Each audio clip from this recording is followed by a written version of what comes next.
Your brother's apartment is perfect, Dad beamed that night, looking around the gleaming model unit. When will you ever get half of what he has? I smiled, setting my glass on the marble island, thinking of the altered structural drawings. These pristine walls hid substandard bolts and a slush fund. I didn't need half of what he had. I wanted the truth. And his chair. My name is Renee Callow. For the past 4 years, I have been the Director of Quality Control at Northline Development, a position that sounds important until you realize that in a family business, titles are placeholders for affection, and my brother always got more of that. Tonight, from the 34th floor of the Luxline Vista, the city of Graybridge was a circuit board of light bleeding through a soft curtain of rain. The floor-to-ceiling windows of the model apartment were supposed to sell a view, a lifestyle, a feeling of being above it all. Inside, the air was thick with the competing scents of fresh paint, expensive perfume, and the Chardonnay being poured a little too freely by the catering staff. This was my brother's night. The project was his baby, from conception to this glittering, almost finished form. My father, Grant Callow, stood in the center of the open-plan living room, his arm draped over my brother Caleb's shoulders. It was a familiar pose, one I'd seen in newspaper clippings and company newsletters my entire life. The king and his heir, Grant's voice, a gravelly baritone honed by decades of boardroom pronouncements, cut through the low hum of conversation. "Look at this place," he said, his gesture taking in the Calicotta marble island, the recessed LED strips casting a warm glow on the oak floors, the minimalist furniture that cost more than my first car. "Caleb, you've outdone yourself. This isn't just a building. It's a statement." Caleb, ever the performer, flashed the smile that had charmed city planning committees and investors alike. At 35, he was the golden child, the EVP, the future of Northline.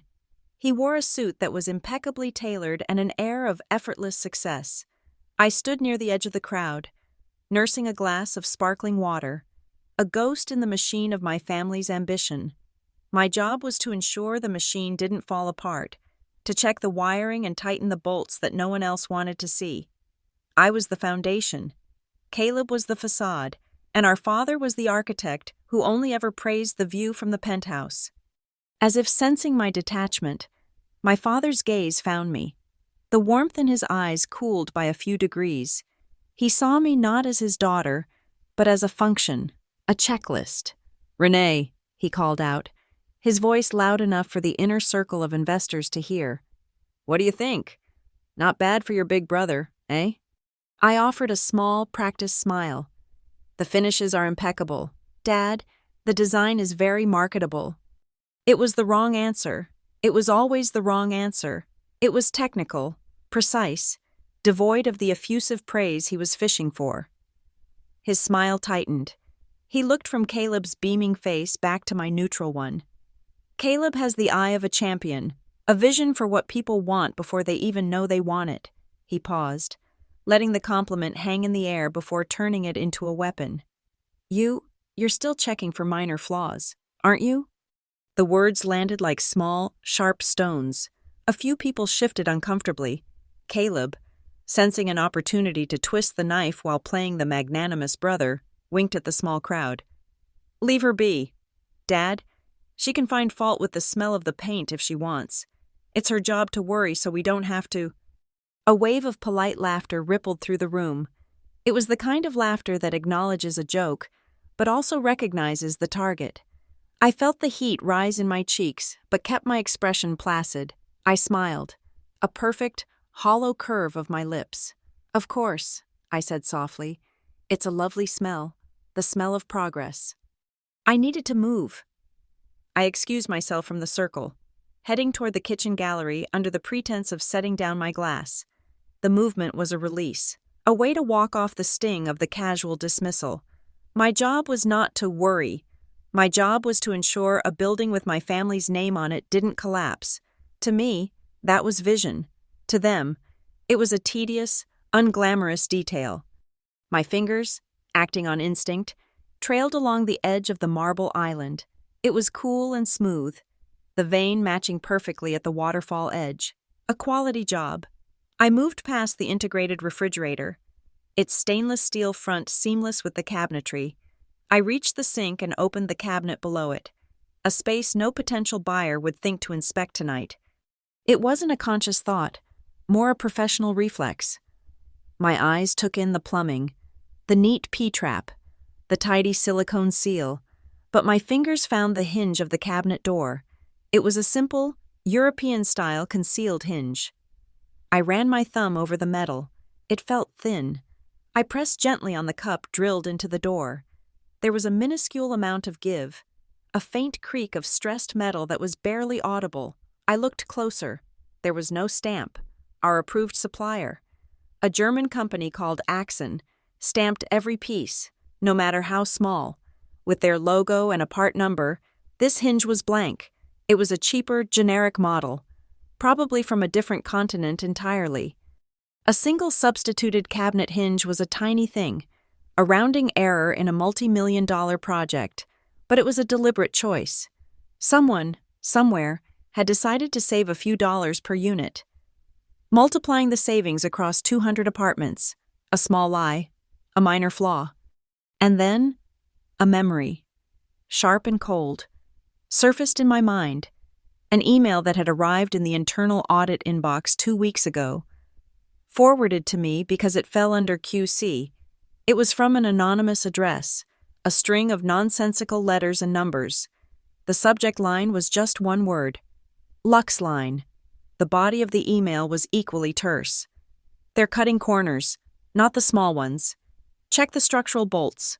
Check Wexford. Wexford was one of our primary subcontractors on this job. The email had a single attachment, a password-protected zip file that our IT security protocols had blocked me from opening on the main server. I had flagged it for follow-up, but Caleb's accelerated timeline had buried my to-do list in an avalanche of urgent requests. The cheap hinge in my hand was no longer just a hinge. It was a crack in the perfect facade. It was the first physical proof that the anonymous email wasn't the work of a disgruntled employee. It was a warning. If they would lie about a hinge, what else were they lying about? Structural bolts? I closed the cabinet door. The soft close mechanism engaged. But it wasn't as smooth as an Axon. It was a cheap imitation of quality. Good enough to pass a cursory glance. Good enough for my father and brother. I turned back to the party, the laughter, the clinking glasses, the view of the rainy city. It all seemed different now. It looked fragile, a beautiful illusion built on a foundation of small, calculated deceptions. I saw Caleb accepting a handshake from a city councilman, his smile as bright and polished as the marble countertops. I saw my father watching him, his chest puffed with pride. My brother didn't just have the eye of a champion, he had the nerve of a gambler, betting the company's reputation against a few saved dollars. And my father, blinded by his ambition for his son, was letting him. Caleb caught my eye from across the room and raised his glass in a mock toast, a question in his eyes. Are you with us or against us? I walked back towards them, my steps measured and even. I stopped beside my father. Everything okay? He asked, his tone implying it had better be. Perfect, I said, my voice smooth as glass. I looked from my father to my brother, my polite smile back in place. But perfection has to include the parts no one sees. Caleb let out a short, dismissive laugh. Renee, please, give the lecture a rest for one night. The clients aren't looking inside the walls. They're looking at the view. They're buying a feeling. He was wrong. They were buying a home. They were buying safety. They were buying the name Callow, and the promise of quality it was supposed to represent. He turned his back to me, dismissing the conversation and me along with it. In that moment, the decision settled in me, not with heat, but with a cold, quiet clarity. Arguing here was pointless. It would be my word against his, my caution against his charisma, and in my father's court, I would always lose that argument. No, I wouldn't fight them here. I would let them have their party. I would let them pour the wine and sell their feeling. I would let them stand in their perfect, gleaming model unit and believe they had gotten away with it. they had built this stage themselves. I would simply raise the curtain at the proper time and let them give their final performance to an audience that mattered far more than a room full of investors. I'd let them open the door themselves. The Callow family was built on glass. Glass towers scraping the gray bridge sky, glass-walled boardrooms, and the fragile, transparent promises we made to our clients. Our company slogan, plastered on every construction site fence and every glossy brochure, was, "Rise clean, build higher." My father had coined it 30 years ago, an aspirational mantra for a young company trying to elbow its way into a crowded market. Over the years, it had become less of a mission and more of a punchline I kept to myself. We built higher, certainly, but clean? That was a matter of interpretation. My mother would have insisted on the literal meaning. She was the one who taught me to read blueprints, her long, elegant fingers tracing the lines for plumbing and electrical, explaining that a building's true character wasn't in its height, but in its integrity. "A home has to be honest, Renee," she'd say, the scent of sawdust in her hair. "The walls have to keep the promises the architect made." She died when I was 12, and the honesty in our walls began to erode. My father, consumed by grief and a desperate need to build a legacy she would have been proud of, poured all his energy into Northline. He rebuilt himself and the company, and in the process, he cast his children into the roles he needed them to play. Caleb, with his easy charm and my mother's smile, was molded into the face of the brand. He was the vision, the salesman, the future. I, the quiet one, the one who preferred the methodical silence of a half-finished building to a cocktail party, became the designated worrier. My cautious one, Dad would call me, a label that was meant to sound affectionate but always felt like a limitation. He saw my attention to detail not as a strength, but as a lack of grand ambition. I was the brakes, and Caleb was the engine. No one ever gives an award to the brakes. Our childhoods were spent on job sites. While other kids went to summer camp, Caleb and I learned the difference between load-bearing walls and partition walls. But we saw different things. Caleb saw the towering cranes as symbols of power, the finished buildings as monuments to the Callow name. I saw the rebar grids waiting for concrete, the meticulous work of electricians running miles of wire, the quiet competence of the foreman. I fell in love with the process, with the uncompromising physics of construction. Stress tolerances and curing times were my gospel. They were truths that couldn't be spun by a marketing department. I loved standards more than I loved status. The first time I truly understood my place in the family hierarchy, I was 24, a newly minted site engineer on our Briarwood Commons project. I had spent a month vetting a local steel fabrication contractor, a family-owned outfit with a flawless record. Their bids were competitive, their work impeccable. A week before we were set to sign, my father called me into his office. Caleb was there, looking smug. Dad announced they were going with a different company, a new, larger outfit from out of state that had offered a 10% lower bid. I had seen their preliminary paperwork. Their safety record was spotty, and they outsourced their materials from suppliers I couldn't verify. "Dad, we can't," I had argued, my hands flat on his polished mahogany desk. "Their quality control is a black box. The Briarwood specs call for A-grade domestic steel. I can't guarantee they'll deliver that." My father had looked at me with that familiar, weary patience. "Renee, the investors are thrilled with the new budget. It gives us more room for the landscaping upgrades Caleb suggested." He gestured to my brother, who was already envisioning the fountain and the press release. "Don't spook the money over a detail no one will ever see. Your job is to make their steel work." "My job is to ensure the steel is up to code," I'd countered, my voice rising. "Your job is to support the project," he'd said, his voice dropping, ending the conversation. "Don't make waves." I didn't make waves. I spent the next 6 months on that site, personally inspecting every beam that came off their trucks, sending back nearly a quarter of them and creating a logistical nightmare that put us behind schedule. I was blamed for the delays, of course. Caleb gave a brilliant presentation to the board that blamed supply chain friction. and he secured more funding. The project was finished, and no one was the wiser. But I knew we had a building standing on a foundation of compromise. Caleb went off and got an MBA with a focus in marketing. He came back with a dazzling smile, a Rolodex of contacts, and a mastery of PowerPoint that could make a concrete bunker look like a luxury spa. He talked about synergy and brand activation, while I talked about tensile strength and sheer stress. He wore Italian suits. I wore steel-toed boots. I climbed the ladder the hard way, from site engineer to project manager to director of quality control. I earned my hard hat. I carried it into boardrooms more often than I ever carried a clutch. The night I received my professional engineer license, a grueling achievement that had consumed my life for 5 years, my father took me and Caleb out to dinner at an expensive steakhouse.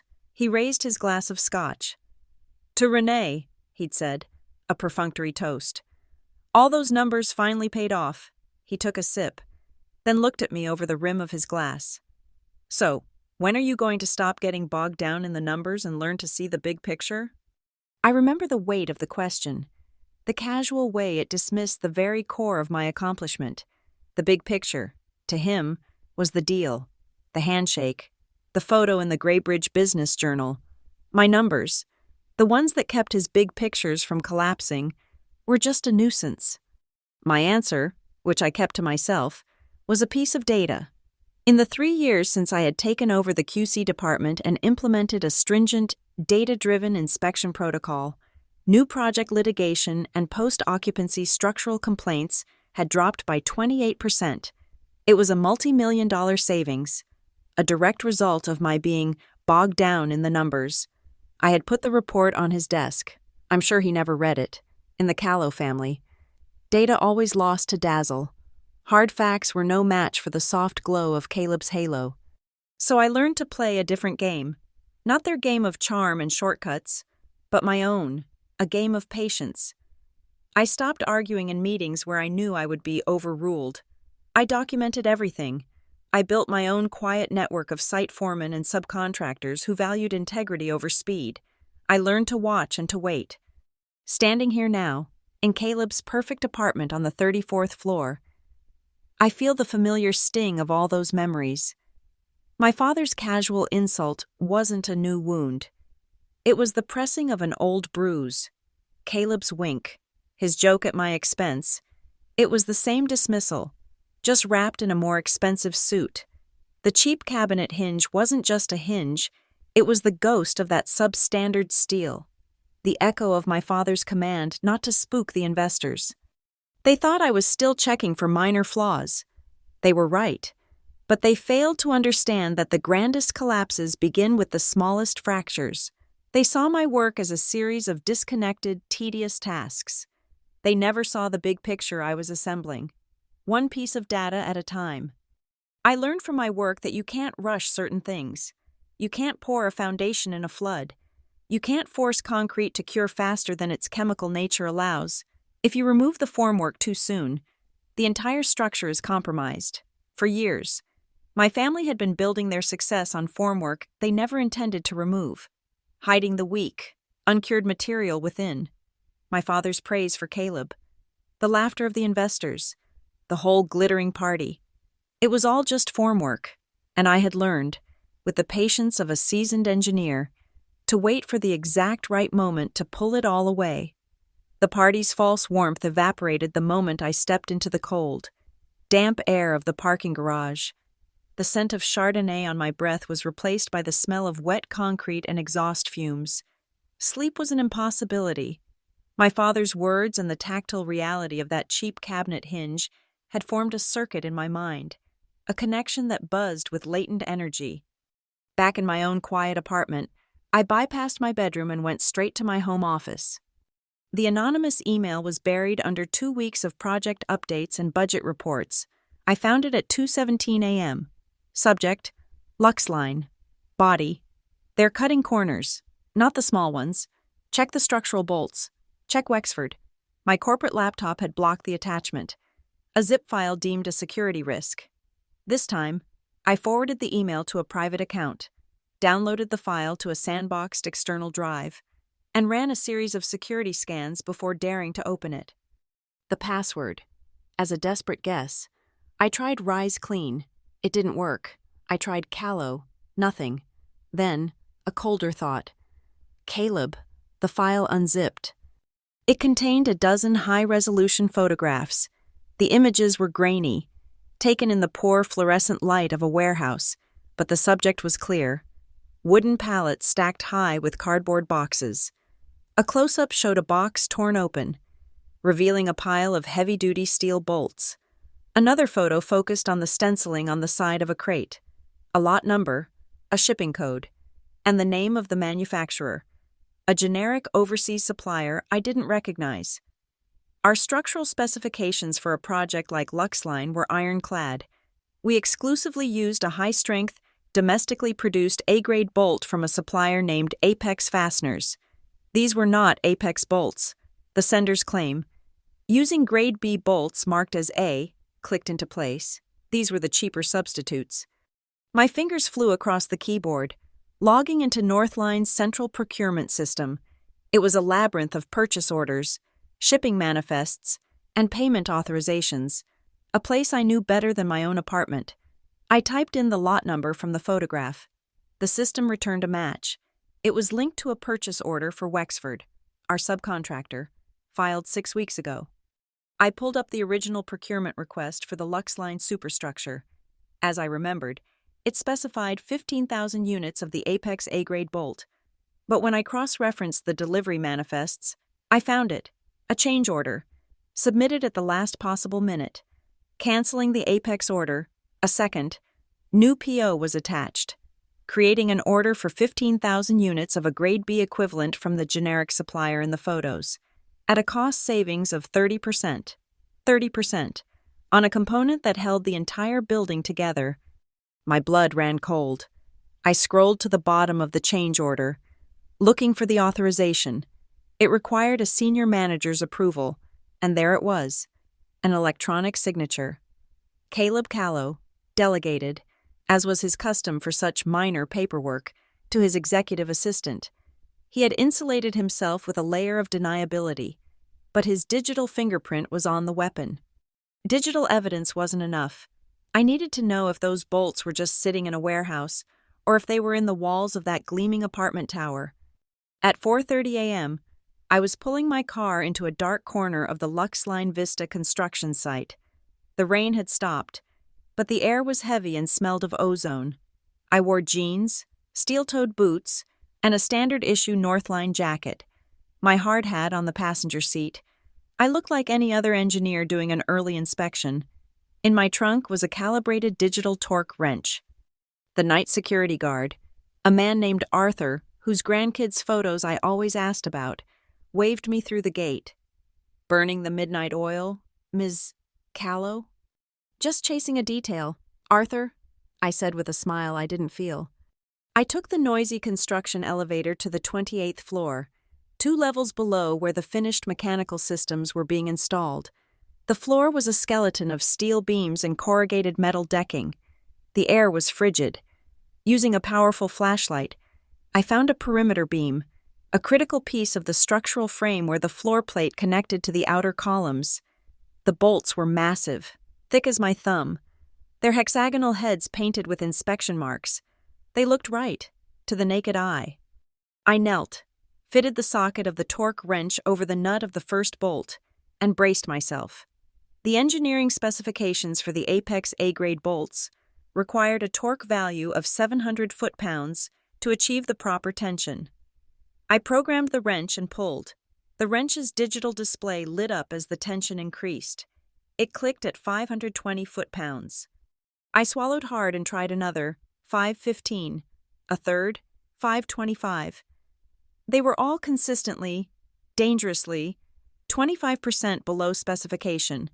These were the grade B bolts. They were in our building. A heavy sigh from behind me made me jump. It was Marcus, the senior site engineer, a man with 30 years of experience and eyes that had seen everything. He held 2 cups of coffee. "Knew I'd find you up here eventually," he said, his voice low. He handed me a cup. "I saw the delivery manifest weeks ago. flagged it. "What happened?" I asked, my voice tight. "Got a call," he said, looking out at the dark city. "Top brass. Said the timeline was the priority. Said QC had signed off on the new supplier." "QC never saw it," I said. The lie was audacious. They had used my department's name to push it through. "Didn't think so," Marcus nodded. "Doesn't smell right. Never has." He took a long sip of his coffee. "Be careful, Renee. The pressure on this job is different." Back in my office before anyone else arrived, I moved to the next step. I sent a formal, high-priority request to Wexford's Accounts Payable Department for the security camera footage from their main warehouse loading dock, citing a routine audit of receiving procedures for the dates the bolts were delivered. They complied within an hour, sending me a link to a cloud server. I downloaded the video files. There were 8 hours of footage for the day in question. I fast-forwarded to the timestamp on the delivery manifest. A truck from the generic supplier pulled up, the pallets were unloaded, and then, for a period of exactly 15 minutes, the footage cut to black. When it resumed, the pallets were being loaded onto a Northline truck. 15 minutes. Just long enough for a team to quickly open the crates, slap on counterfeit labels and paperwork claiming they were A-grade Apex bolts, and send them on their way. The gap was as damning as the act itself. The final piece was the money. Where did the 30% savings go? It wasn't reflected in the project's bottom line. I pulled up the payment records for the new supplier. It wasn't a major manufacturing firm. It was an LLC. Crown Fixtures. A quick search of the state's corporate database showed it was registered just 6 months ago to an address in Ellis Creek, a sleepy industrial suburb. It was a shell company. The registration listed a single director. The name was unfamiliar, so I ran it through a public records database. Nothing. No property. No criminal record. A ghost. On a hunch. I switched to Northline's internal servers and ran the director's name through our charity and community outreach database. And there it was. A single, glaring hit. The name matched a donor who had made a significant contribution to the Graybridge Youth Soccer Initiative, a high-profile campaign to build a new sports complex downtown, a campaign that my brother, Caleb, was passionately championing, his face smiling in all the promotional materials. The donation had been made 2 days after Northline's payment cleared to Crown Fixtures. Caleb hadn't just saved the money. He had funneled it through a shell company and laundered it back to himself in the form of a tax-deductible charitable donation that made him look like a civic hero. I sat back in my chair, the early morning light filtering through my office blinds. I had it all. The email, the photos, the fraudulent purchase order with Caleb's signature, the torque wrench readings, Marcus's testimony, the missing video footage, the shell company, the financial link back to Caleb's pet project. Slowly, methodically, I began to download every file, every image, every screenshot, and every video clip. I compiled them into a single, meticulously organized set of folders on a new, encrypted solid-state drive. When it was all there, a complete anatomy of my brother's crime, I created a master folder to contain it all. I paused for a moment, my father's voice echoing in my head. "When will you ever get half of what he has?" I labeled the folder, half. The day of the final certification inspection arrived with a cold, clinical brightness. The rain had passed, and the sun hitting the Lux Line's glass skin was so sharp it felt like an interrogation lamp. This was the last hurdle before the grand sales launch. A formal walkthrough with the independent certifiers from the Municipal Building Authority. It was, for all intents and purposes, a performance, and my brother, Caleb, was the star. He stood in the center of the model apartment's living room, the same space where our father had belittled me a few weeks prior. Today, it was a stage. Caleb was dressed in a charcoal suit, no tie, the picture of modern, confident development. He wasn't selling a product. He was bestowing a vision.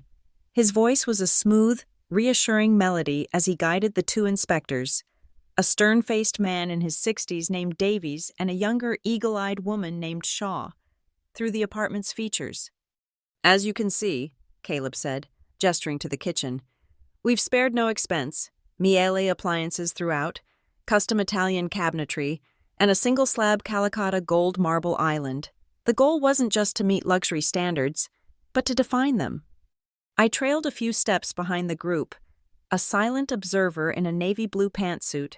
In my hand, I held a tablet with the project's master checklist. My role today was to be a living database, to provide any technical specification or compliance document the inspectors requested. I was meant to be a supporting character. My silence was interpreted by my father, who stood near the window with a tightly wound smile, as acquiescence. He thought I had learned my lesson. He was wrong. I wasn't acquiescing. I was waiting for my cue. The inspection proceeded smoothly for the first 20 minutes. Davies and Shaw were thorough, checking everything from the water pressure in the master shower to the seal on the triple-paned windows. Caleb had an answer for everything, a charming anecdote for every question. He was flawless. The apartment was flawless, a perfect, beautiful lie. The moment came, as I knew it would, from an unexpected place. Davies moved to the main electrical panel, concealed behind a flush-mounted door in the hallway. He swung the door open with a practiced motion. As the magnetic latch released, a small metallic click echoed in the quiet hall. The head of a single Phillips screw, one of the four holding the gray metal panel cover in place, popped loose. It clung to the panel for a second before surrendering to gravity, tumbling down and hitting the hardwood floor with a series of tiny, distinct tinks. It was nothing. A worker who hadn't tightened a screw properly, a 10-second fix. Caleb laughed it off, a smooth, unbothered sound. "Apologies. We'll have maintenance tighten that up immediately. The punch list is a living document, as you know." Davies didn't smile. He simply made a note on his own tablet. The flawless performance had just suffered its first unscripted moment. It was a minuscule crack in the veneer, but it was all the opening I needed. I stepped forward, my expression one of professional diligence. "Mr. Davies," I said, my voice even and calm. "Since we're paused on the checklist, and with your permission, I'd like to take this opportunity to perform one of our own non-scheduled quality assurance tests. It will only take a moment." Caleb's smile faltered for a fraction of a second. "Renee, I don't think we need to trouble our guests with internal procedures." "It's no trouble at all," Davies said, his curiosity piqued. "What kind of test?" I looked up at the pristine, unblemished ceiling of the kitchen. The sheer strength integrity of the drywall anchors, specifically for the suspended pot rack mounts. It's a minor point in the overall scheme, but we at Northline pride ourselves on getting the details right. My father's eyes narrowed. He shot me a look that was a clear and silent order. "Stop." I ignored him, walking over to my briefcase and retrieving a small, handheld device with a digital readout and a hooked probe, a digital pull tester. The specification is for a high-grade steel anchor, rated to 150 pounds of pull force. We just want to ensure the installation meets that standard. Caleb was trapped. To refuse the test would look like he had something to hide. To agree was to walk into a trap he didn't yet understand. "Of course," he said, his voice a little too tight. "As Renee said, we're all about the details." I chose a spot on the ceiling where the schematics indicated a mounting point was located behind the drywall. I drilled a small pilot hole, inserted the hook, and switched on the device. The low whir of its internal motor filled the suddenly silent room. All eyes were on the small digital screen. The numbers began to climb. 10 pounds, 25, 40. The anchors specified should hold well past the 150-pound mark before showing any sign of stress, I narrated calmly, as if conducting a routine demonstration. At 58 pounds, a faint cracking sound, like ice breaking, spiderwebbed through the paint around the probe. At 62 pounds, the anchor pulled free with a sharp pop. A small chunk of drywall and a puff of white dust fell to the marble countertop below. The device beeped, displaying the peak force, 62.4 pounds, less than half the required strength. A heavy silence descended upon the room. The spell of perfection was broken. "Shaw," the younger inspector, knelt to examine the failed anchor that now lay on the counter. It was a cheaper, flimsier version of the specified hardware. Caleb recovered first, forcing a strained laugh. Well, it seems the installation team on this particular unit grabbed the wrong box of anchors, a clear case of human error. As I said, this is a model unit. We'll ensure the correct hardware is used in all the client-facing installations, naturally. It was a good save, plausible, a one-time mistake. But I had prepared for it. Davies looked from the failed anchor to me, then to Caleb. He was about to speak when I gestured to the open cabinet above the counter. The team that did this installation left a partial box inside, I said. I reached in and pulled out a small cardboard box of the cheap anchors. They signed off on the work order, and as per our protocol, they affixed the inventory lot number sticker to the work order. I held up the box so he could see the sticker. Ms. Shaw, still looking at her tablet, spoke without looking up. That lot number, she said, her voice flat and professional, matches the system-wide manifest for all ceiling anchors used in floors 20 through 35 of this building. The blood drained from Caleb's face. My father went rigid. It wasn't a single box. It wasn't one unit. It was systemic. It was a deliberate, cost-saving substitution across 16 floors. The carefully constructed atmosphere of the tour shattered. The investors, who had been quietly observing, began whispering to each other, their faces clouded with concern. My father's voice was a low growl. "Renee, the hallway, now." I followed him out of the apartment, the door clicking shut behind us, muting the tense murmur within. We stood alone in the plushly carpeted corridor, the floor-to-ceiling window at the end of the hall showing the vast, indifferent sky. He turned on me, his face a mask of cold fury. "What in God's name do you think you're doing?" he hissed, his voice dangerously low. "Are you actively trying to humiliate your brother? To make this company a laughingstock in front of the certification board?" I met his gaze without flinching. My voice was as steady and quiet as his was furious. "I'm trying to keep the company true to its slogan. Rise clean, build higher. This isn't clean. Dad, it's fraudulent." "It's a drywall anchor," he shot back, his voice rising. "It's a business calculation, not a moral failing. You take the win. You solve the problem quietly, and you don't air our dirty laundry in front of the people who hold our reputation in their hands." "Reputation is just what people think you are," I said. "Integrity is what you actually are. We're building a tower with parts that will fail. We're selling a lie." He took a step closer, his presence filling the hallway. He was used to winning every argument through sheer force of will.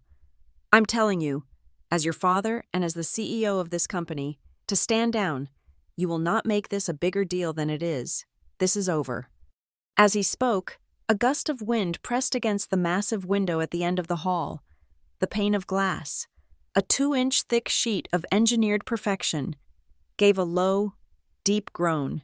It vibrated, just for a second, a resonant hum that traveled through the floor and up my feet, a reminder that we were 34 stories in the air, held up by a million details, big and small, a reminder that some things, once they start to crack, don't stop.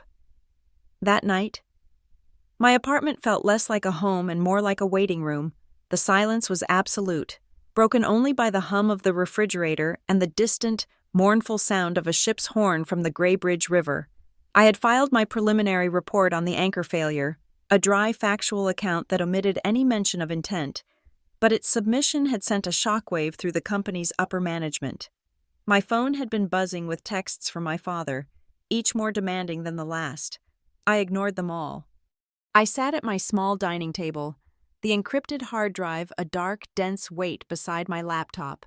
I was mapping out the next move, playing a game of chess against my own family. Just after 10, the intercom buzzed. I wasn't expecting anyone. The doorman's voice was tinny. "Ms. Callow, your brother is here to see you." Of course, my father had failed to command me via text, so he had sent his emissary. "Send him up," I said.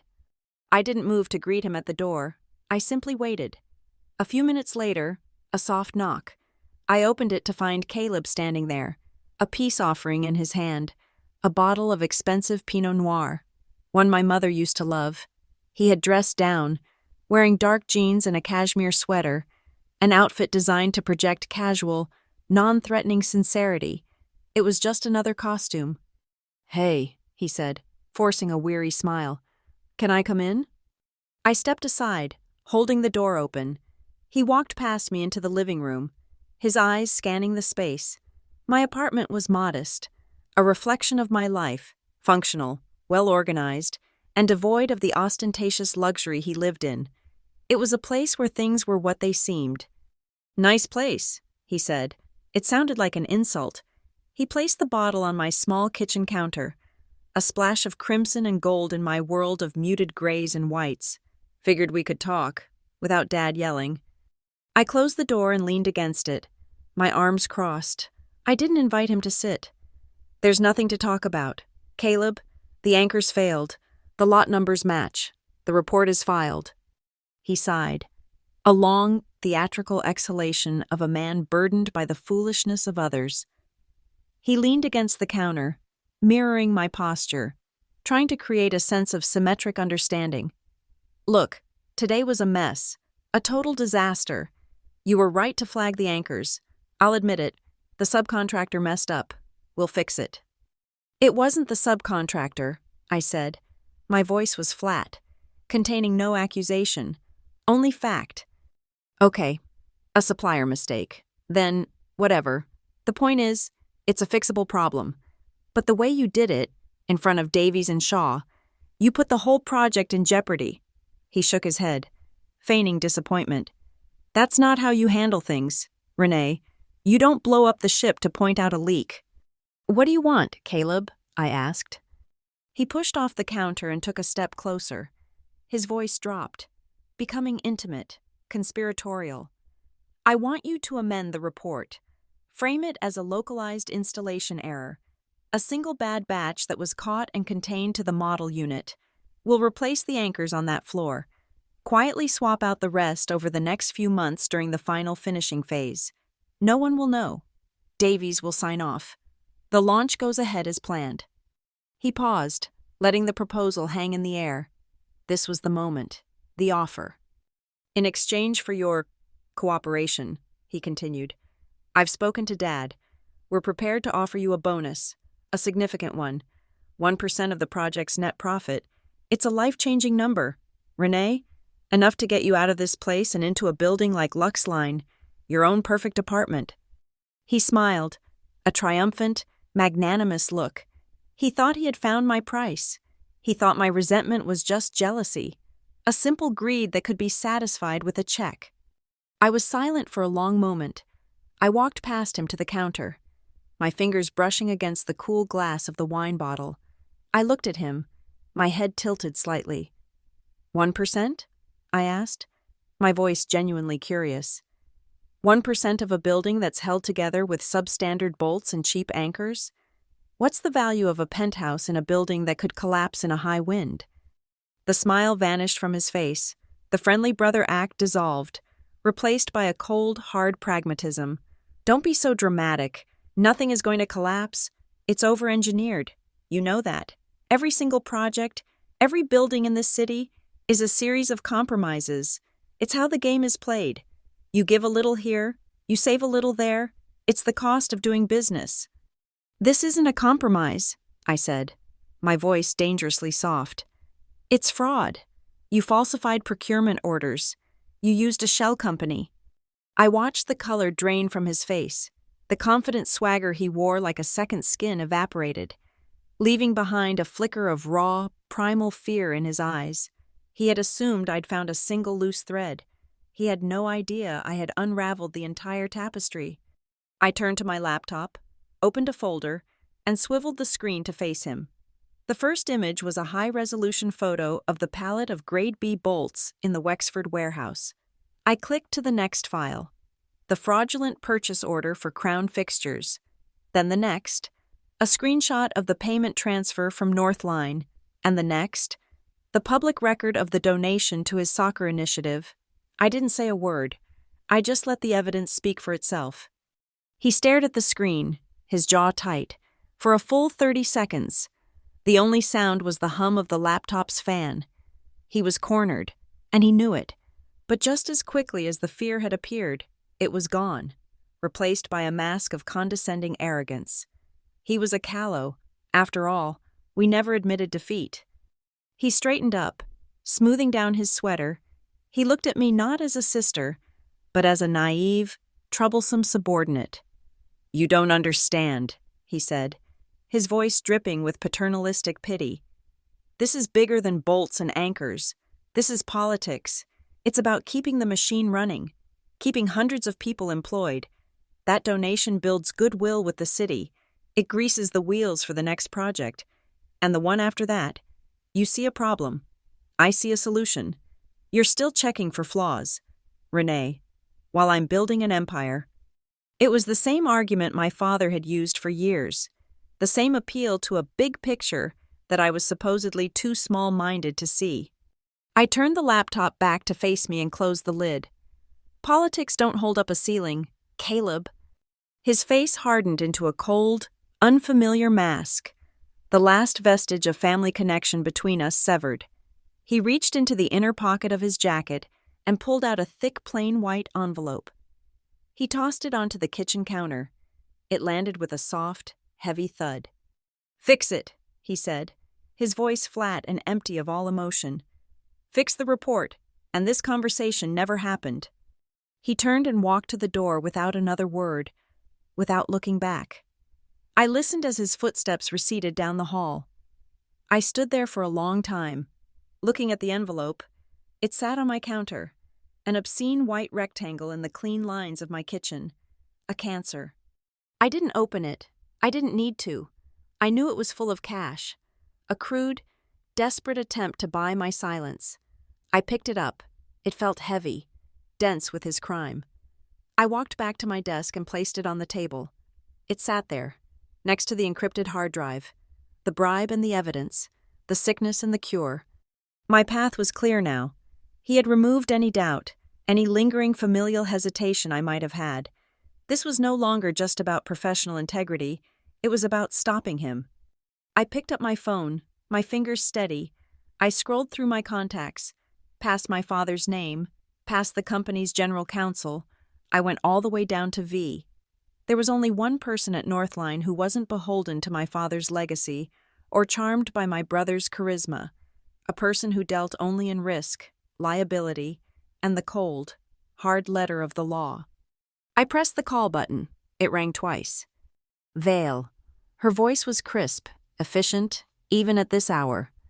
"Nora, it's Renee Callow." There was a pause on the other end. Nora Vale, our head of risk management, was a formidable woman, a former prosecutor who saw the company not as a family but as a legal entity with massive exposure. She and I had a relationship built on mutual professional respect, but nothing more. "I assume this isn't a social call, Renee," she said. "No," I said. "It's about Luxline. It's worse than the anchor report." Another pause, this one longer, heavier. I could almost hear the calculations running in her mind. "How much worse?" "Criminal." The line was silent for a few seconds.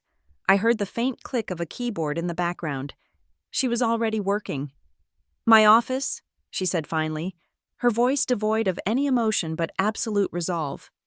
7 tomorrow. Bring everything you have."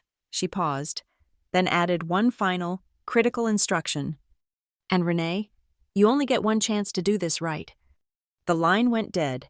I lowered the phone, a strange sense of calm settling over me. The waiting was over. The game had begun. The main boardroom at Northline Development is on the top floor. A glass box designed to project power and transparency. From inside, you have a panoramic view of the city, a kingdom built by my father, but the glass works both ways. It also reflects everything within, turning the room into an echo chamber of its own tension. Every movement, every flicker of an eye, is duplicated and observed from a dozen different angles.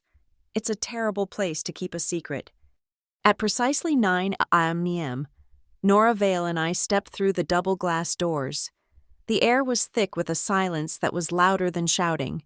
My father sat at the head of the long, polished obsidian table, a grim patriarch presiding over his court.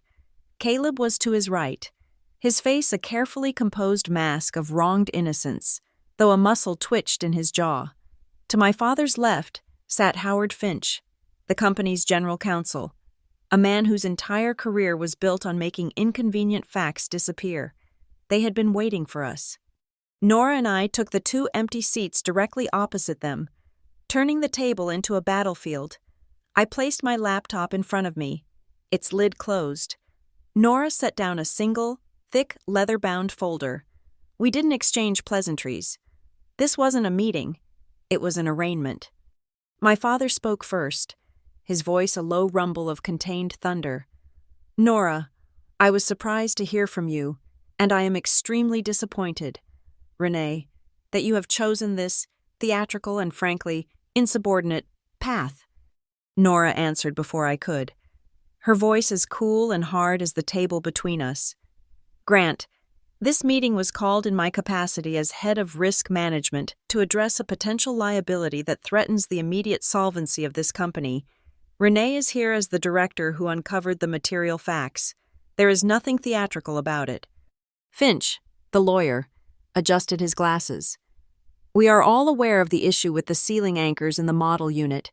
Caleb has already drafted a remediation plan. This meeting feels disproportionate." "The anchors are a symptom, Howard," I said, my voice steady.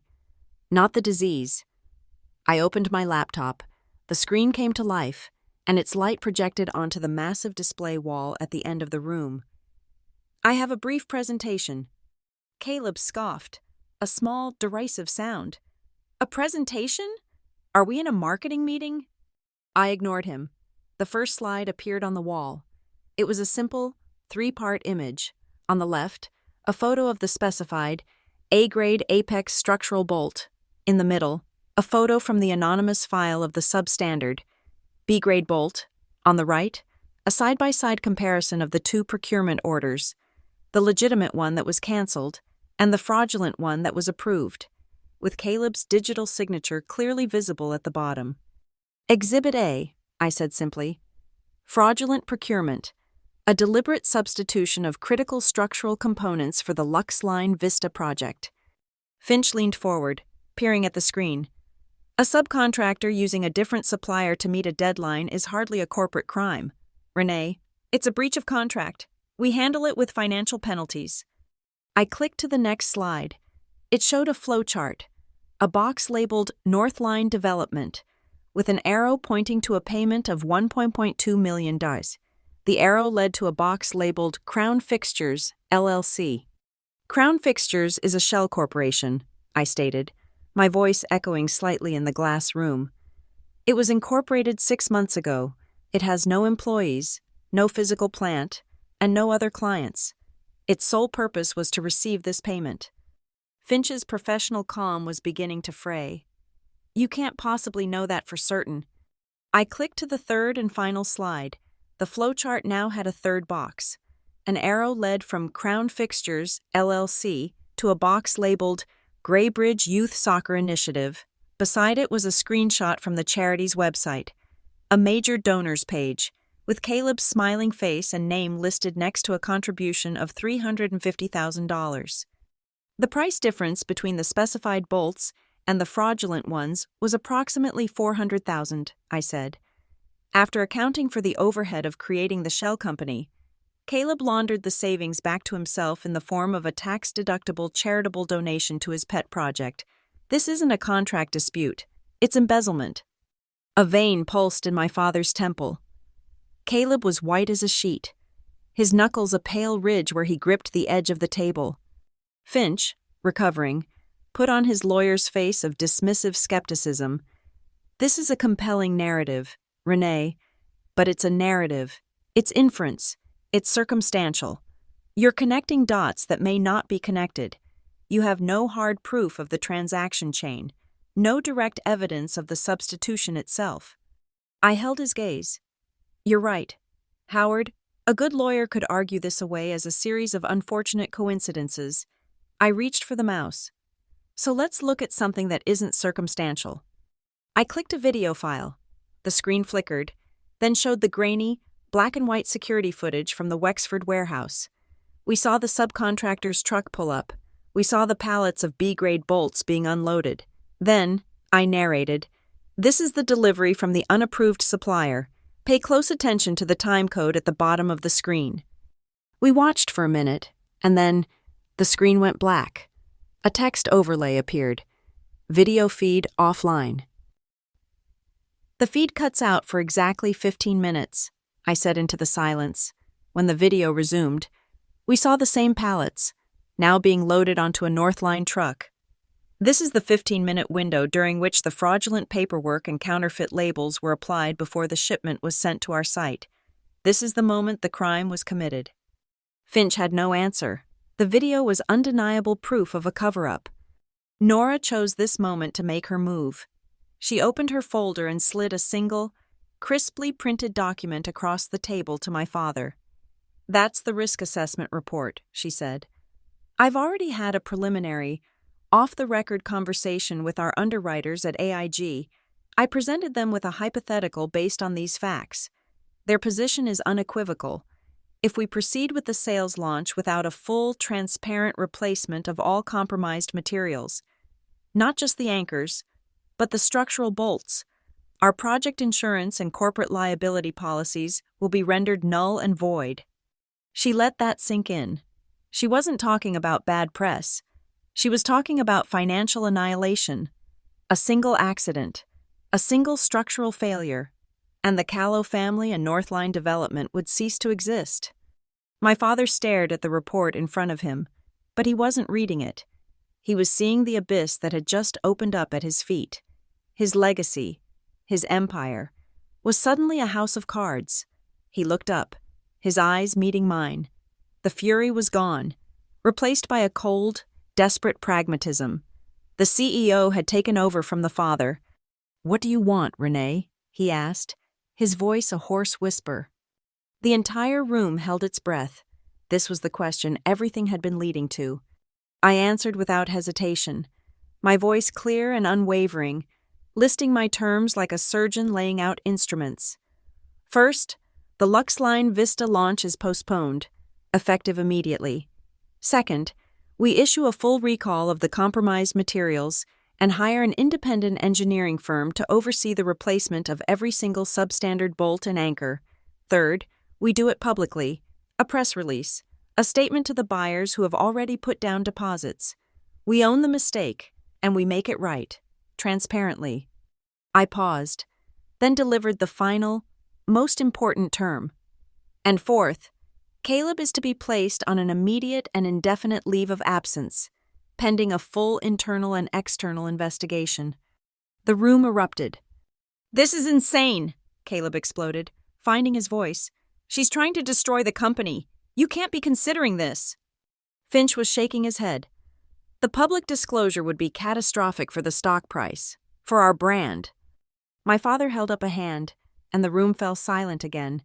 He was looking only at me. Caleb stood up, his chair scraping against the floor. He leaned across the table, his face contorted with a mixture of rage and disbelief. He laughed, a bitter, ugly sound. "You would burn it all down, wouldn't you? Your own family? You'd destroy our father's life's work? Bankrupt us all? Just because of a few goddamn bolts?" I looked back at him, my face unreadable.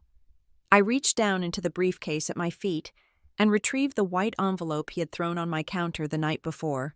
I slid it onto the center of the obsidian table. It was the only object on the vast, dark surface, a stark accusation in its very presence.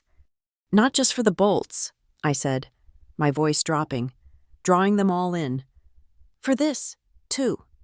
My father stared at the envelope. "What is that?" I looked directly at my brother. "It's the price of my silence," I said. "He offered it to me last night, a bribe, for the bribery of an internal auditor. Absolute silence. It was a stillness so profound, so heavy. It felt as if the air itself had solidified. The quiet roar of the HVAC system, the distant hum of the city, everything vanished. All that remained was the thick white envelope sitting in the middle of the table, a tombstone marking the end of my brother's career, the perfect, beautiful boardroom, with its stunning views and reflective glass walls, had finally become what it was always meant to be, a courtroom, and the verdict was in. The white envelope sat on the obsidian table like a landmine. The silence in the room stretched thin, threatening to snap. Caleb stared at it, his face a bloodless mask of disbelief. Howard Finch, the lawyer, looked from the envelope to my father, his mouth slightly agape, for once without a ready-made objection. My father's gaze was fixed on the envelope, then it drifted to Caleb, and finally to me. The look in his eyes wasn't just anger anymore. It was the dawning, hollowed-out horror of a man realizing the foundations of his own house were rotten. "A bribe," my father whispered, the words catching in his throat. Caleb finally broke, his voice cracking with desperation. "She's lying. It's a plant.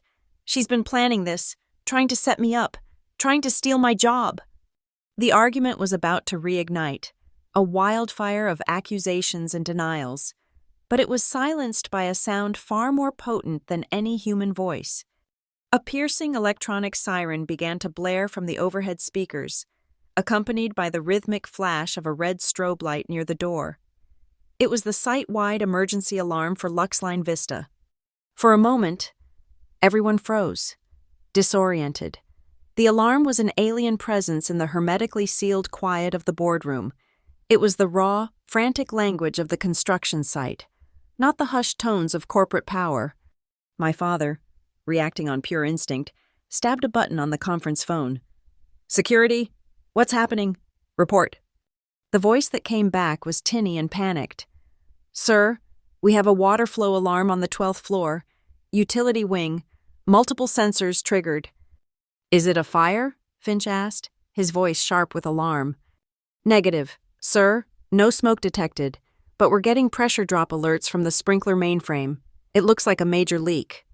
Nora was already typing on her phone. "Patch the live security feed from that wing to the display wall, now." A moment later, the projection of my final slide was replaced by a live video feed.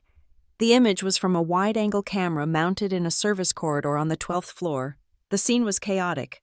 Water was sheeting down from the ceiling, pooling on the freshly poured concrete floor. The stark fluorescent work lights reflected off the deluge, turning the corridor into a shimmering, watery mess. The camera automatically zoomed in on the source of the leak. It was a thick, red sprinkler pipe, held to the ceiling by a series of metal brackets. One of the brackets had pulled away from the concrete overhead.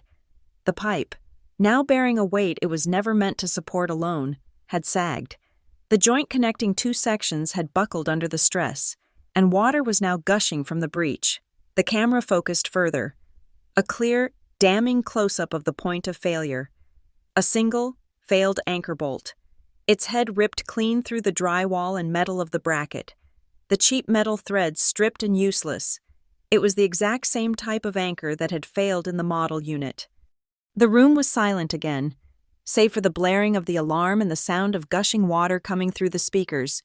The sight on the screen was irrefutable. It wasn't a theory anymore. It wasn't a risk assessment. It was happening. It was real. I looked at the time code at the bottom of the screen. I didn't raise my voice. I didn't need to. I spoke into the stunned silence. My words aimed at my father but intended for everyone. "That's the consequence of your 1%, Caleb." My father flinched as if he'd been struck. He stared at the screen, at the water pouring into his perfect building, at the undeniable proof of his son's malfeasance. He looked broken. The king had just watched his castle spring a leak, live and in high definition. He turned his gaze to Howard Finch, a desperate, silent plea for a legal loophole, a way to spin this. Finch simply shook his head slowly, his face grim. "There's no spinning this. Grant, the building isn't even occupied, and it's already failing. We have a material breach of contract with every single buyer.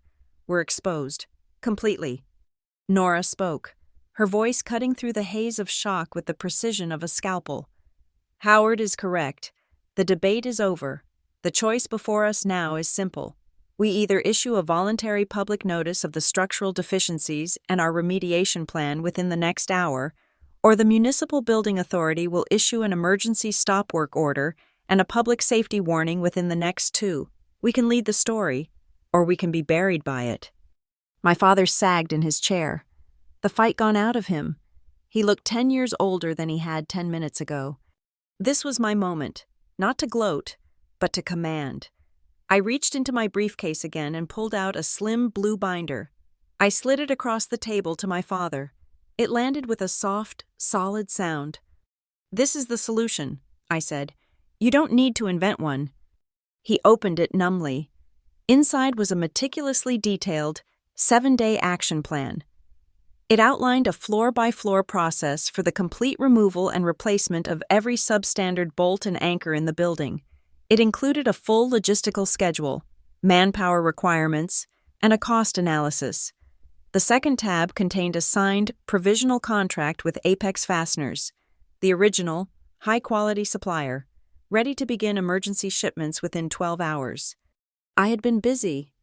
The final tab contained a 2-page document. My father picked it up.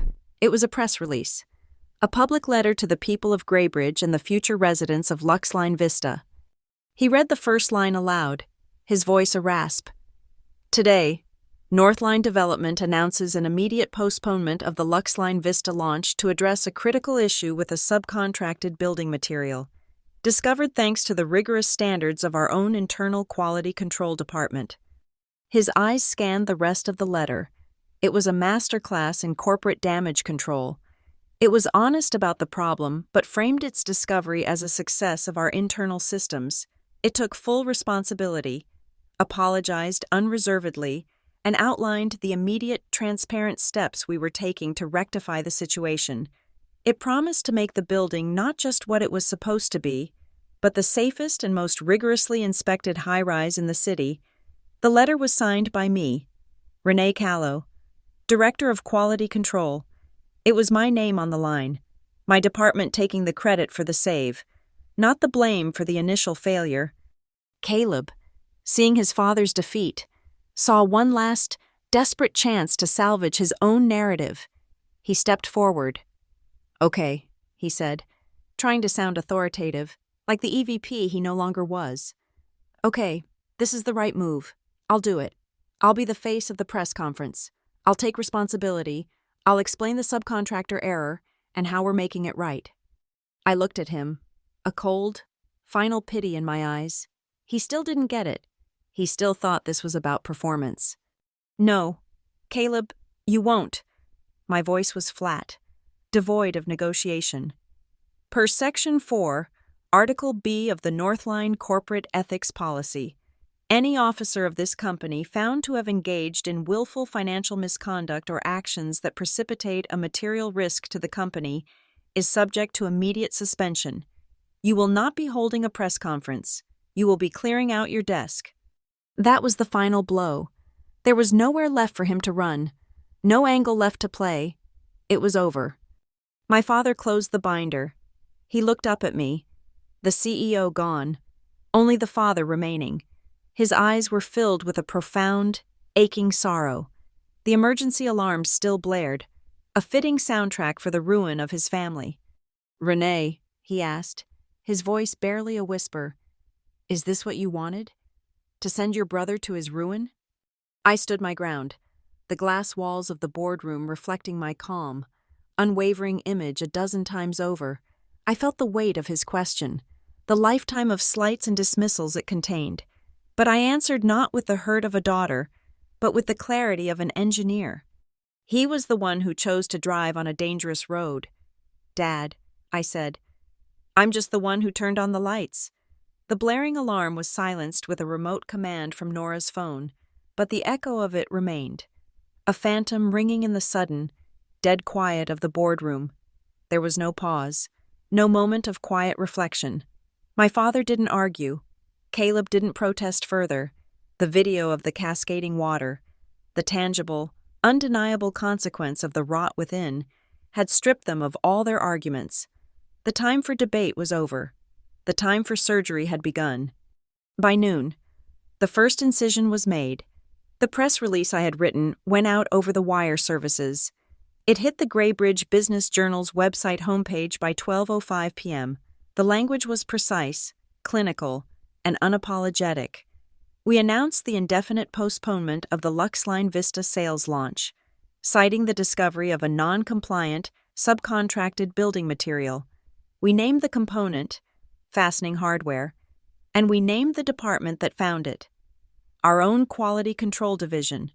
We took the hit, but we framed it as a sign of our own vigilance. We controlled the narrative because we were the first to tell the truth.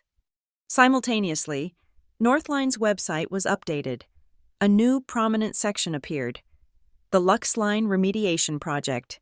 Here, we announced the creation of a multi-million-dollar restitution fund for all early deposit holders, guaranteeing them not only a full and immediate refund if they chose to walk away, but a bonus percentage for their inconvenience if they chose to wait.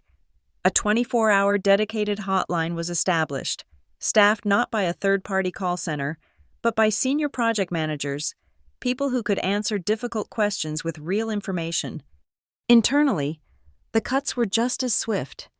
At 10:15 a.m., Nora Vale, acting on the authority of the Risk Management Charter, formally terminated Northline's contract with Crown Fixtures for material breach and fraud. By 11:00 a.m., a full digital copy of the file I had named HAF, including the evidence of financial malfeasance, was hand-delivered by her to the Enforcement Division of the Graybridge Financial Crimes Unit. We didn't wait to be investigated. We invited the investigators in. The emergency board meeting reconvened at 1:00 p.m. It was a formality. The vote to place Caleb on indefinite suspension, pending the outcome of the external investigation, was unanimous. My father abstained, his face a gray, stony mask, but he did not vote against it. The next motion, proposed by Nora, was to appoint an interim head of the Luxline project, an acting executive vice president with full authority to see the remediation through. The motion nominated me. It, too, passed unanimously. I walked out of that room with my brother's title and the keys to his ruined kingdom. My first act as acting EVP was not to move into Caleb's spacious corner office. I kept my own, smaller office, the one with the schematics on the walls and the worn-out engineering textbooks on the shelf. From there, I issued my first directive: total transparency. By 3:00 p.m., the Luxline Remediation Project portal on our website went live with its next phase. We activated a network of 24 public access webcams throughout the construction site. Anyone, anywhere in the world, could now watch the work being done, in real time. We uploaded a real-time progress tracker, a dynamic chart showing the percentage of bolts and anchors replaced, updated every hour. We digitized and uploaded every new inspection report, every material certification from Apex, the moment they were approved. We were showing our work, laying the company bare for all to see. It was a terrifying, radical act in an industry built on guarded secrets and carefully managed public relations. At dawn the next day, I was on site. The air was cold and smelled of wet concrete and diesel. I gathered the entire day shift crew, 300 men and women in hard hats and high-visibility vests. In the cavernous, unfinished lobby, they stood in silence, their faces a mixture of confusion, anxiety, and resentment. Their overtime was gone. Their project was a mess, and their boss had just been publicly disgraced. I didn't stand on a podium. I stood on the dusty floor with them, my own hard hat in my hand. I kept it brief. "Good morning," I said, my voice carrying in the antechamber. "You've all read the news. You know what happened. You know that for the past several months, you've been asked to build with materials that were not up to our standard. That was not your fault. That was a failure of management. That failure ends today." I looked out at their faces, meeting as many eyes as I could. "Starting now. This is a zero-compromise job site. Every one of you has the authority and the responsibility to stop the line if you see something that isn't right. No questions asked. No repercussions. I paused, letting that sink in. I know you're used to project managers yelling about deadlines. You're used to hearing that we have to get it done by the 89th minute. That's over. I took a breath. On this site, from now on, there is no 89th minute. There is only a minute zero standard. We do it right from the beginning, every single time. Now, let's get to work. A low murmur went through the crowd, but then a veteran foreman near the front, a man I knew named Sal, nodded once, a sharp, decisive gesture. That was it. The crew dispersed, not with cheers, but with a quiet, renewed sense of purpose. The work that followed was a masterpiece of controlled deconstruction. It was the dissonant symphony of the unbuilt. Crews swarmed every floor, the screech of pry bars pulling down pristine drywall echoing through the building. The pop-pop-pop of impact drivers in reverse filled the air as thousands of substandard structural bolts were backed out of the steel beams. The failed anchors were removed from the ceilings, leaving behind pockmarked holes that looked like wounds.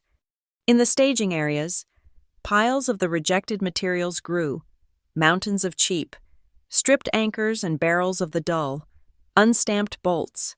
Next to them were the new arrivals, gleaming, oil-black Apex A-grade bolts, their heads proudly stamped with the manufacturer's mark, and boxes of the heavy-gauge steel anchors we should have used from the start. The first few days, the media reaction was exactly as Finch had predicted. Catastrophic. Headlines screamed, "Northline's Tower of Trouble," and Callow Scion ousted in fraud scandal. Our stock took a nosedive, but then, a strange thing happened. Journalists and industry bloggers started to notice the transparency portal. They saw the live feeds. They saw the hourly updates. They saw the unredacted inspection reports. The tone of the articles began to shift. The narrative changed from a story of corporate greed to one of unprecedented corporate accountability. A prominent architecture critic for the Graybridge Chronicle wrote a column titled, "Northline is bleeding, but they're doing it in public." He praised our approach as a radical and terrifying new standard for an industry that has for too long hidden its mistakes behind sealed settlements and non-disclosure agreements. A week into the remediation, we began offering hard hat tours to the buyers who had put down deposits, not of the beautiful model unit, but of the active work site. I led the first tour myself, a couple, the Garcias, who were buying a 2-bedroom unit as their retirement home, looked at a raw, exposed ceiling, the new, robust anchors clearly visible. "How can we be sure?" Mr. Garcia asked, his question polite but his eyes sharp. "That you found everything? That there isn't some other corner you cut that you're not telling us about?" It was a fair, hard question. I didn't give him a PR answer. "You can't be 100% sure," I said, looking him directly in the eye. "And I won't insult you by pretending otherwise. All I can give you is the data. The original plans are now available on the portal. Every material certification is there. You can watch every bolt being torqued to specification on the live feed. You can hire your own independent engineer to review our work. We will hide nothing. Our word isn't worth much right now, but our work will be." He nodded slowly, his gaze shifting from me to the crew working diligently down the hall. He didn't say if he was staying or pulling his deposit, but he looked at the building differently, not as a finished product, but as a promise being actively, painfully, kept. For 3 straight nights, I didn't go home. My office became my base of operations. I had a folding cot set up in the corner, next to a stack of blueprints. I ate takeout at my desk, poring over logistical reports and signing off on material orders. I fell asleep not to the silence of my apartment, but to the distant, rhythmic sounds from the floodlit construction site across the street, the percussive thud of a rivet gun, the whine of a metal saw, the steady pulse of an impact driver tightening a bolt. The sounds didn't keep me awake. They were a metronome, a steady mechanical heartbeat reminding me that things were being rebuilt, that the structure was being made true. The sound of a job being done right was the only lullaby I needed. It had been 2 weeks, 2 weeks of living on stale coffee and the adrenaline of purpose. The remediation was ahead of schedule. a testament to the crew's renewed focus. I was leaving the site late, just after midnight, the ache in my bones a dull, satisfying thrum. The underground parking garage was nearly empty, a cavern of concrete and silence. My footsteps echoed. The air was cold, and a low, mournful wind howled through the large ventilation ducts high on the walls, a lonely industrial sound. As I approached my car, a figure stepped out from behind a thick concrete pillar. I stopped, my keys tight in my hand, my body tensing for a fight. But it wasn't a stranger, it was Caleb. He looked diminished. The impeccably tailored suit was gone, replaced by a wrinkled jacket that hung on his frame. His face was pale and unshaven in the harsh, white glare of the fluorescent lights. The confident, brilliant smile that had been his armor for 35 years was gone, leaving his face looking unguarded and strangely unfamiliar. He just stood there, about 20 feet away, watching me. The wind moaned through the vents above us. I didn't speak. I just waited. Finally, he took a few shuffling steps forward, his expensive leather shoes scuffing on the oil-stained concrete. "You took everything from me," he said. His voice was flat, a monotone stripped of its usual charming cadence. It wasn't an accusation, it was a statement of fact, a damage report. I didn't deny it. I didn't apologize. I simply corrected the premise. "I didn't take anything from you, Caleb," I replied, my own voice quiet but clear in the echoing space. I took back the company's slogan. He flinched, a small, almost imperceptible movement. My words had hit their mark. I had reframed his personal ruin as a corporate necessity, a simple, impersonal act of quality control. He couldn't argue with the slogan. It was our father's scripture. A long silence stretched between us, filled only by the wind. He looked down at his feet, then back up at me. There was a flicker of something in his eyes, something that wasn't anger. It was a weary, beaten confusion.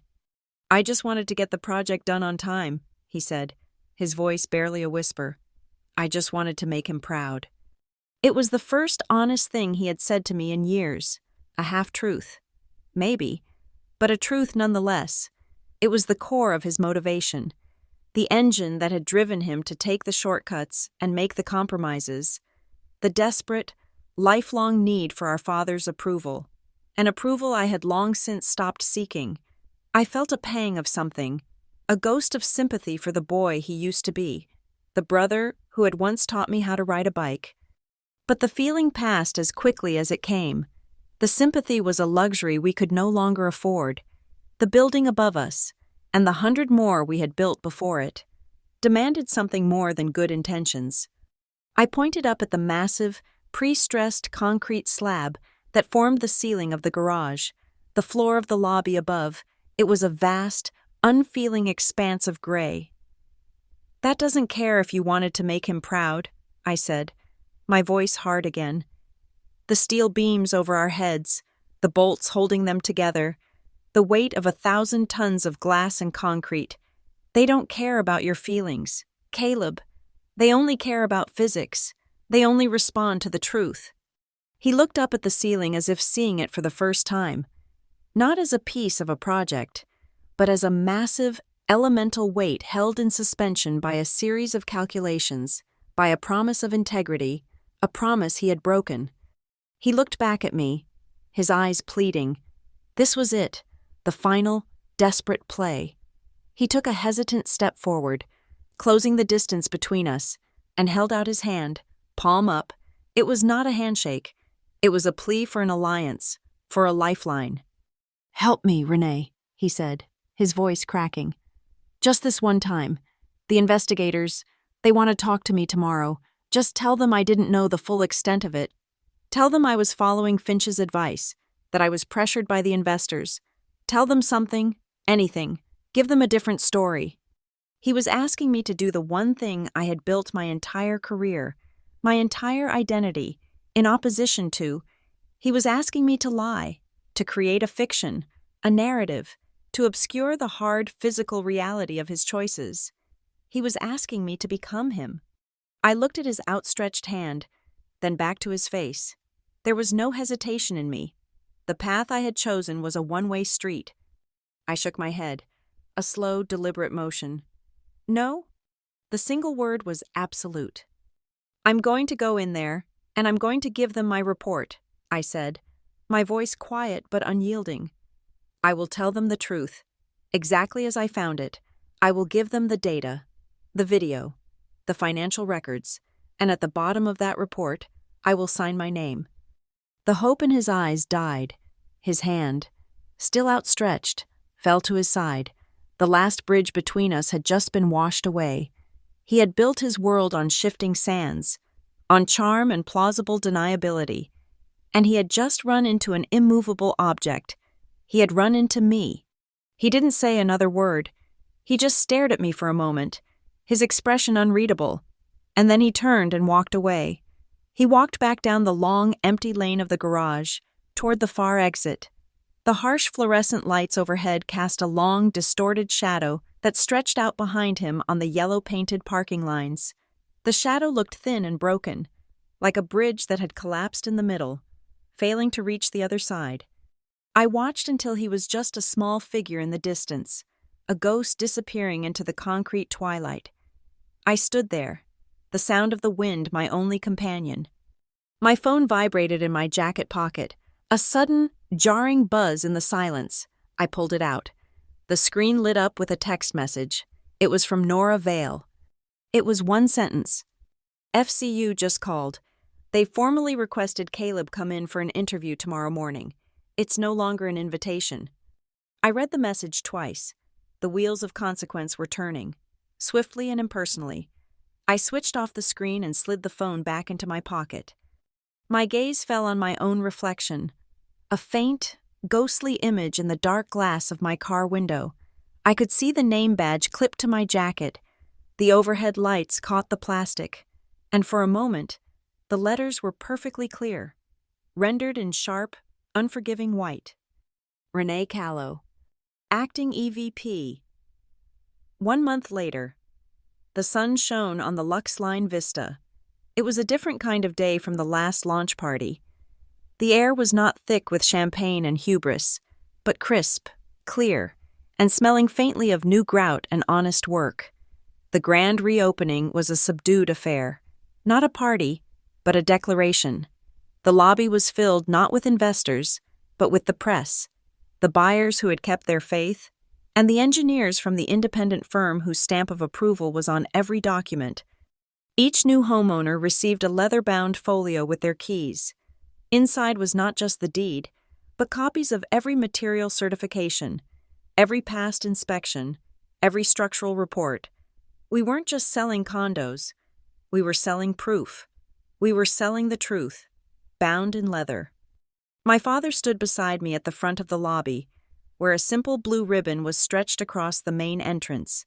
He was wearing his best suit, but it seemed a size too large for him now. He had been quiet for a month, a ghost in the company he had built, watching me dismantle and rebuild his son's legacy with a clinical, relentless efficiency. The anger had gone out of his eyes, replaced by a deep, weary quiet I had never seen before. As the president of the Homeowners Association finished her brief, thankful remarks, my father leaned toward me, his voice a low murmur that only I could hear. "I thought all you knew how to do was find flaws," he said. It wasn't an apology, not quite. It was a confession, an admission that he had looked at me his whole life and had only ever seen half the picture. I didn't look at him. I kept my gaze forward, on the ribbon, on the crowd, on the future of the company. "I know how to build," I replied, my voice just as quiet. "On the flaws of others." He was silent after that. The MC, a woman from our new, no-nonsense PR firm, stepped to the microphone. "And now, for a few words, and to officially open the Lux Line Vista, the acting executive vice president of Northline Development, Ms. Renee Callow." Polite applause rippled through the lobby. I walked to the podium. I looked out at the faces, the hopeful homeowners, the skeptical reporters, my own exhausted but proud team of engineers standing in the back. I adjusted the microphone, I had been asked to prepare a 10-minute speech on the future of Northline and our renewed commitment to quality. I had written one, a solid, corporate speech, full of reassuring phrases. I left it in my office. I leaned into the microphone and said 6 words. We build higher when we're honest. Then I stepped back.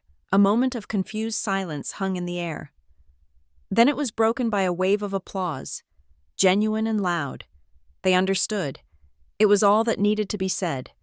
The MC, recovering quickly, handed me a pair of oversized, ceremonial scissors. They were heavy and cold in my hands. My father stepped forward to stand beside me. As tradition dictated, we each took a handle. We looked at each other for a brief second, and in his eyes, I saw a silent transfer of power. He nodded. We closed the scissors together. The sound of the blades shearing through the taut satin ribbon was a single, sharp snip. It was a clean, final sound, like a surgeon's cut, like a blade severing a thick, old rope that had been holding everything back. The applause swelled again. I handed the scissors back and stepped away from the crowd, moving toward the massive wall of glass that overlooked the Grey Bridge River. I looked past our own reflection, out at the city skyline, across the water. The sun glinted off the glass towers of our competitors, of our past projects. The light reflected back, clean and sharp. The buildings stood tall against the clear blue sky, their surfaces whole, their reflections unbroken. There were no cracks. My phone, which I had set to silent, gave a single, haptic buzz in my jacket pocket. I pulled it out, keeping it low, out of sight. The screen was lit with the preview of a new email. From Nora Vale, Head of Risk Management, subject, Board Resolution, Confidential. The first line of the email was all I needed to see. Renee, the vote was unanimous. The board has formally approved your permanent appointment as Executive Vice President. I read the words once. I felt no surge of triumph, no thrill of victory. I felt only the quiet, solid satisfaction of a complex equation finally being solved. The title was not the prize. The work was the prize. A safe building was the prize. I pressed the power button, and the screen went dark. I slipped the phone back into my pocket, the unread portion of the email irrelevant. The job was the same as it was yesterday. The title was just a change in the paperwork. I turned away from the window, from the applause, from my father, who was now shaking hands with a city councilman. I walked across the polished marble floor toward the elevator bank. A car was waiting, its doors open and inviting. I stepped inside. The lobby, the ribbon, the crowd, all of it was framed for a moment in the gleaming steel doorway. I pressed the button for the top floor. My floor. The doors slid shut with a soft, final whisper, a smooth and perfect closure. The world outside was sealed away. It felt like a chapter, meticulously engineered, properly inspected, and now, completely, irrevocably, finished. Thank you so much for listening to my story. I'd love to know where in the world you're tuning in from. So please drop a comment below to say hello and share your thoughts. If you enjoyed this journey, please consider subscribing to the channel, liking the video, and hitting that hype button to help this story be heard by more people.